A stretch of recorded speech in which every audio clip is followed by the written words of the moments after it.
The story goes that in 1861, the hamlet of Town Line decided to secede from the Union by a vote of 85 to 40. It wasn't until 1946 that another vote was held about rejoining the United States, this time 90 to 23.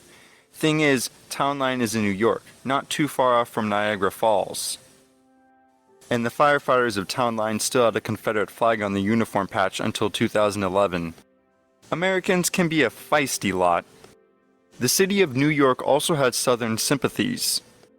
In January of 1861, its mayor Fernando Wood proposed that the city secede from the Union and form its own sovereign nation called Triinsula, meaning three islands. NYC was a vital source of funding for Washington. About 90% of federal revenue was from fees on imported goods, and the lion's share of those imports came into New York Harbor. In 1959, the Port of New York accounted for nearly two-thirds of all federal revenue. So Mayor Wood figured that if the city left the Union, it could support itself on a fraction of the high tariffs that the federal government charged. It could greatly reduce the customs fees and not have to tax its own citizens.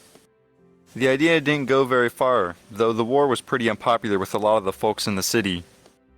Of course, this was the same city that raised the famous Union 69th Irish Regiment. The 69th was so brave in one battle that it was cheered by the Confederate 24th Georgia Volunteers Irish Regiment. The 69th lives on today in the New York National Guard's 69th Infantry, which still uses the same flag. Its nickname is the Fighting 69th, earned in the Civil War. It is reported that Robert E. Lee said, upon learning that the 69th on the field, "Ah yes, that Fighting 69th." Both sides respected bravery in the other. The remark made its way back to the Union boys, and it has struck ever since. Produced by UltimateFlags.com.